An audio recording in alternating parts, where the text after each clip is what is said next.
Okay, good morning, students. Today we can start with that the problem domain in EJB. I think it is fully a theory part. So the containing first that is a problem domain, how the EJB will arise a problem and how to solve the problem domain. So when you EJB application, we have to develop, and it can be deceivingly complex undertaking. Means that is a complex of a hard code and how to easy the code will be executed. So they have to give some of the characteristics how a good software can implies. So first one is, so when you're using the EJB application, there must be a secure authentication is done. There is no code can be copied. The second one is that is the sound and maintenance integrity. That is the voice is very clear. Then scalable, interoperable, robust, or we can call it as an resistant, and the correct function as specified. So these are a software can implement some of the characteristics we know to define the EJB application development. So all the above implies software. So we had the prerequisite to finish the product and not in a single one to specify any business logic data applications. And some of the breaking up responsibility when we are using the applications, that is the core concurrence, cross-cutting concurrence, and plugging. So these are the three favors of categorize when we have to use to code in the system in the EJB applications. So I have to give these three responsibility. So we can go by one, that is a core concurrence. So core concurrence means it is the primary purpose of an application and it is satisfied for the business logic. So means that we have to develop a project, we can set the rules so that indicates it expected the behavior of the application. So for an example, I have sending an email to the client. So the email should send the client side and able to use it, read, compose, send, and also to organizing the email format. And when using this type of email, we are sent to the client. So all the functions are related to the fulfillment of the business logic. So this fall into the category of core concurrence. So the diagram, you can see that it is a modules. There is a core concurrence module. In that case, a developer send the request to the client so that when you're sending the user to each address in the one business and using some of the use cases to interact with the one another. So user can sending a mail and user can formatting the mail, and also we can using some graphical user interface by using the image processing, etc. So this is a core concurrent, and this core is typically going to containing some of the rules that should be a unit in our system application. So this is, we can call it as a core concurrence. So core concurrence means the expected behavior of the rules to be set to satisfy the business logic. The second one is that is a cross-cutting concurrence. So cross-cutting concurrence is nothing but while we are using the core of an application, to define its primary function, and the host is the secondary operations and necessary to keep things running correctly and efficiently. Means cross cutting. So when you're sending any of the email, it should be a keep track necessary operation to be done correctly and efficiently. And also we can observe that the user action, it may be a security assertion or a transactional boundaries or concurrency policy will be helpful to encourage to integrity of the system. So we can see that some of the accept aspect working uniformly cross modeling.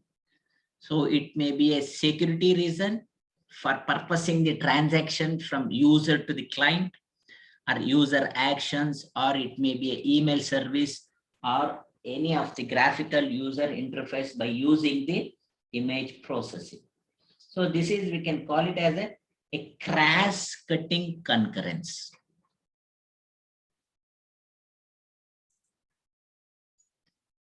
And an example, I can take a cross-cutting example. I have to go for a banking software.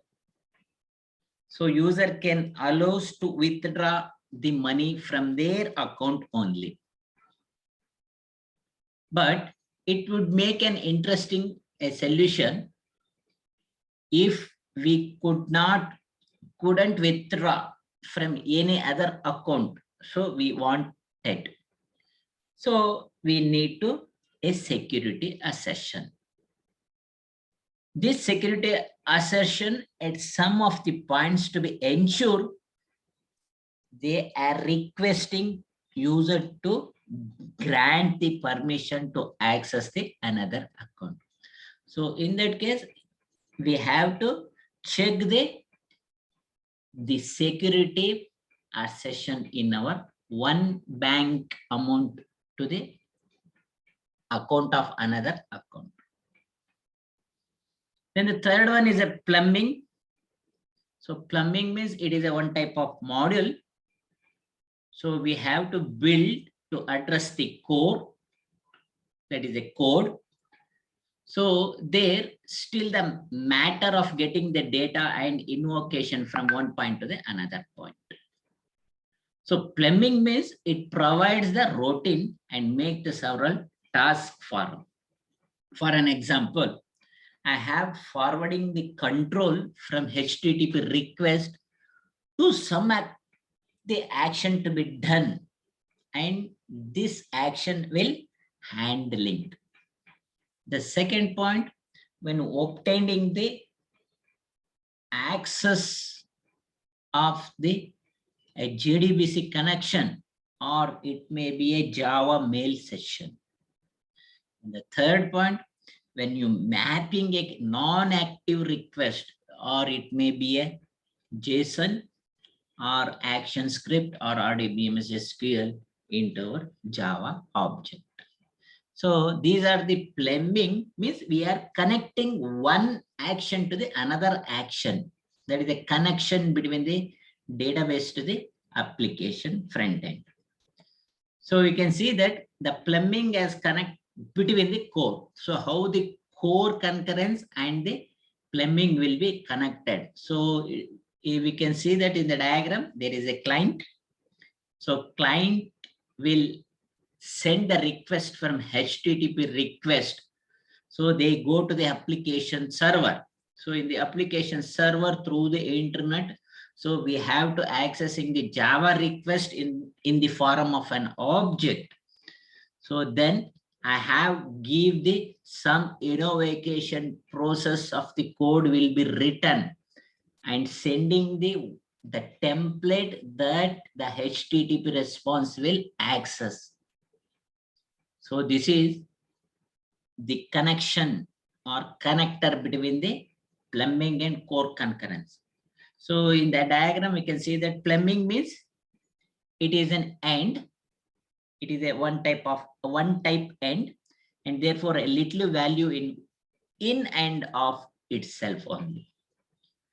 So it will be benefit us to take the approach so that the minimize the time we'll spending getting the data from at another endpoint. So this is, we can call it as a plumbing. This is a cross-cutting concurrence and a core concurrence. So these are the three flavors of responsibility when we have to develop the EJB applications. That is a core concurrence, cross-cutting concurrence, and plumbing. So in the examination, we'll ask, briefly explain the categorize of the code system responsibility. So these are the core concurrence, cross-cutting concurrence, and plumbing. Now then we can go for the a code smart but not hard. So it means that, so we can consider before even a single line of code is written. Ironically means, especially the solution we concatenate the address this type of issues are prone is nothing but a code to become a problem in themselves, and we have to take at risk for the introducing a triangle mess. It means that we can see that the less we have to do ourselves, nothing but we can using some of the properties and then assign to the our code. Means that the code is very smart but not hard. So how we can done by doing the less requirement so that the business logic to be unique in our application, so that the missionary part will move things along is not held in some suppositions. So on the other accept the plumbing or provide the generic fashion, and developer is free to limit both the scope and more tangible requirements. So this building everything in our house, so we are using some of the a traditional object-oriented methodology. So we can go by, there is a 9 methodology we'll using this hard code. The first one is in security, second one is in transaction, third one is a performance and translation isolation, resource management, business logic, resource management, business logic, and performance and translation isolation, and the finally as a transaction. So security means we can check the permission to register someone else. Transaction means we can start a boundary, so everything should be completely together. The performance means the work delegate some poor or catching. The resource management means we have to hook into our database to manage maintenance. And business logic means we can store the users, whatever the unique code will be developed. And the SMPT, nothing but a simple mail transaction protocol to serve the resource management, and the email is configuration from the business logic. So finally we can close our boundaries, nothing but a transaction will be closed. So these are using the traditional object-oriented methodology. We have to do this. That is the do done. And the next one, that is a container. What is container? Container is a service to get the application. A container is a host so that we can provide the service to get the application. For an example, a common employee techniques to take the advantages to build, to construct a database, we can call it as a container. So we can provide the generic service upon which application may real, so that the service support desired is useful to define some combination of a metadata, or it may be a user code, or it may be a properties. So we can combine together to follow the construct for interaction between the application and the container. So container means we can store the database to serve to guest the application. So now we can identify one candidate to be called from our source tree. So we can introduce an abstraction so that they provide necessary feature of decoupled fashion. So a common employed technique to take the advantages of constructor, we can call it as a container. So how the loosely defined means a container is host that provide the service to get the application. That is a loosely defined. So this is, we can call it as a container. So these are the only the parts, that is a theory parts. I think it is not very important in the examination purpose. So I think it is very important. That is the responsibility, that is the core concurrence, cross-cutting concurrence, and plumbing. It is important. And these are the just theory parts. What is container? The next, that is the enterprise Java Beans 3.1 specification. So this is the specification. We have to develop the EJB. So the EJB architecture is an architecture for the development and deployment of computer-based business application. So there is a single point of definition. What is EJB? EJB is an architecture to development and deploy the component-based. That is it is a application server application oriented. It fully depends on the server application only.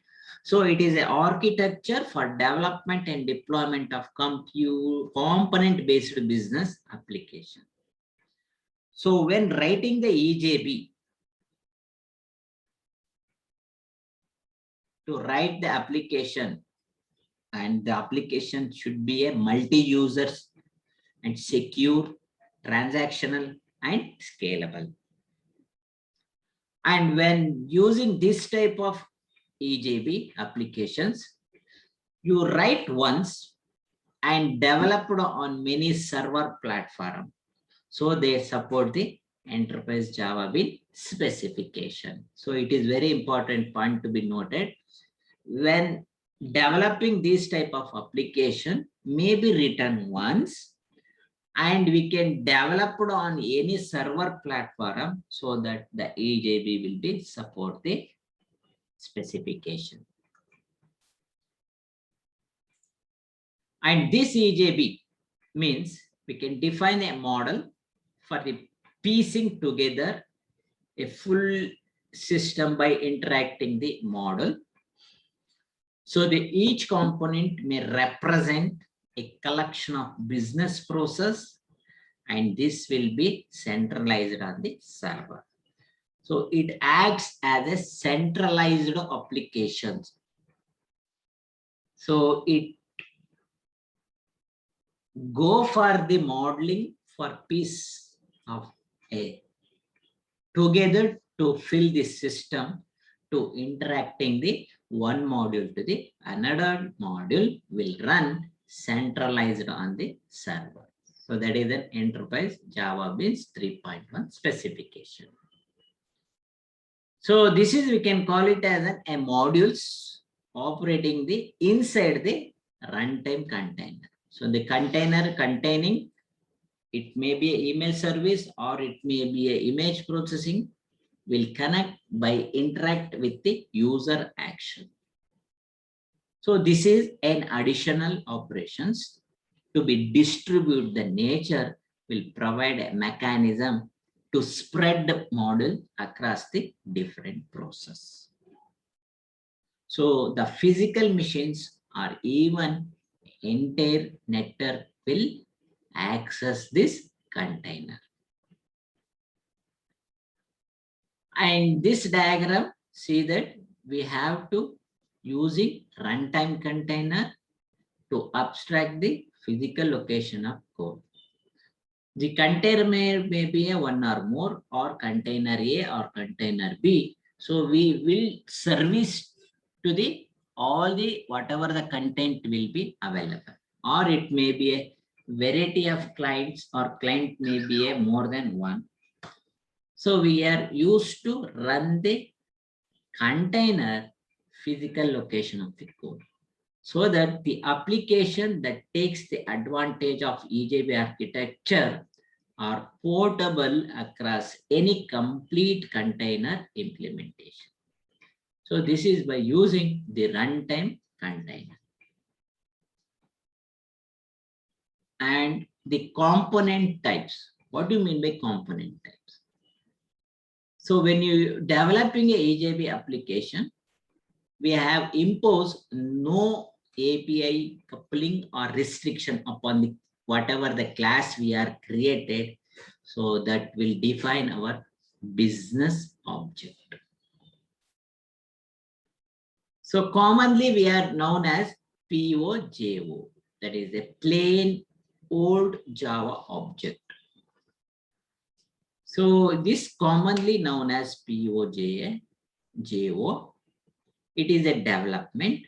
It means that any application developer is under no obligation to extend, to implement, or any of the reference type of the application will be used. So now we have to create the class hierarchy. However, we can see fit and reuse the object by using non-EJB component. So that because of POJO class, it does not become an EJB until it could be a assembled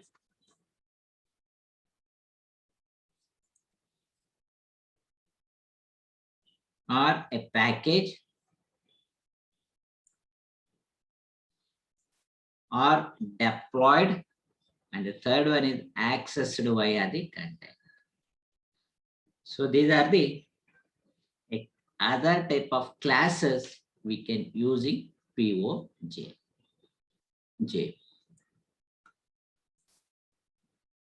So I think stop today. So today I think these are component type, enterprise container, do less hard code, not code smart art. So these are the just a theoretical part. So I think it is not important in our examination point. So tomorrow we'll start with the server side component. So this server side component is very important. So it can ask in the examination.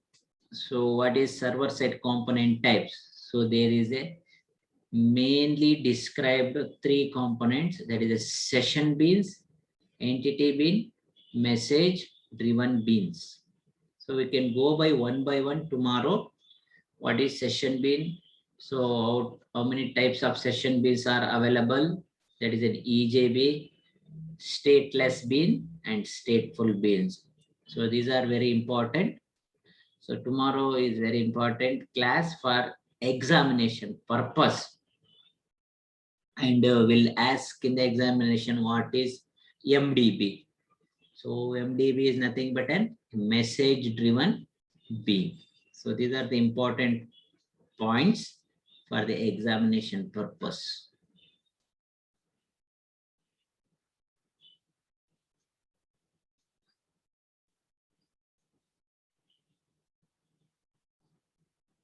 Okay.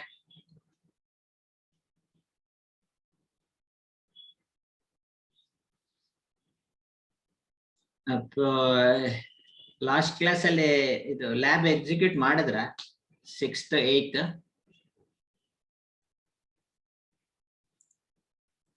applet barta illa sir adu ಅದಕ್ಕೆ ಎರಡನೇ program execute ತೋರಿಸಿದ್ನಲ್ಲ ಅದು ನೀವು ಅದರೊಳಗೆ ಏನ್ ಮಾಡ್ಬೇಕು web INX ಇದೆಯಲ್ಲ web INX ಅದರೊಳಗೆ class Java ಎರಡನ್ನು ಒಂದರೊಳಗೆ ಹಾಕ್ಬೇಕು ಎರಡನ್ನು ಕಾಪಿ ಮಾಡಿ ಹಾಕ್ಬಿಡಿ, ಕೋಡ್ ಅಲ್ಲ, just that is the file name. ಒಂದ್ರೊಳಗೆ ಇದ್ರೆ ಮಾತ್ರ ಆಪ್ಲೆಟ್ ರನ್ ಆಗುತ್ತೆ. ಸೊ ಫಸ್ಟ್ ಡಿಸೈನ್ ಪ್ಯಾಟರ್ನ್ ಇತ್ತಲ್ಲ, ಫಸ್ಟ್ ಪ್ರೋಗ್ರಾಮ್ ತೋರಿಸಿದ್ದು 6th ಅಲ್ಲಿ, ನೀವು ಏನ್ ಮಾಡ್ಬೇಕು, second program second program write ಮಾಡಿ ಬರುತ್ತೆ. ಅದು ಸ್ಟೆಪ್ ಬೈ ಸ್ಟೆಪ್ ಇತ್ತಲ್ಲ, ಅದೇ ತರ ಹೋಗಿ ರನ್ ಆಗತ್ತೆ. ಬಟ್ ಫಸ್ಟ್ ಒನ್ ಸಿಂಪಲ್ ಆಗಿ ಕೋಡ್ ಇದೆ ಅಂತ ಅಂದು ತೋರಿಸಿದೆ, ಅದು ಆಕ್ಚುಲಿ ರನ್ ಆಗತ್ತೆ. ಆದ್ರೆ ಅದೊಂದು ಚೂರ್ ಸಮ್ ಮಿಸ್ಟೇಕ್ ಅಂತ ಅಂದ್ರೆ, ನೀವು ಅದು ಪ್ರೋಸೆಸ್ ಇದೆಯಲ್ಲ, ಕ್ಲಿಕ್ ಮಾಡಿ ಸೇವ್ ಮಾಡಿ ಒಂದೇ ಕಡೆ ಹಾಕೋದು, ಸೊ ಅಲ್ಲೊಂದ್ ಸ್ವಲ್ಪ ನಿಮಗೆ ಇದಾಗತ್ತೆ. ಅದು ಎಲ್ಲೊಂದ್ ಸ್ವಲ್ಪ ಮಿಸ್ಟೇಕ್ ಆಗ್ಬಿಟ್ರೆ ಅದು ರನ್ ಆಗೋದಿಲ್ಲ ಆಪ್ಲೆಟ್.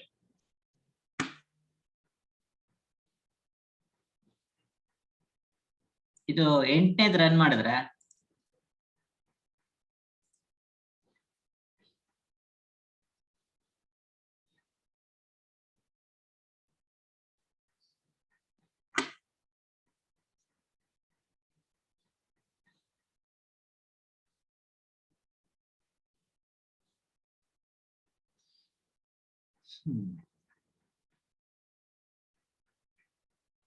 Okay, thank you.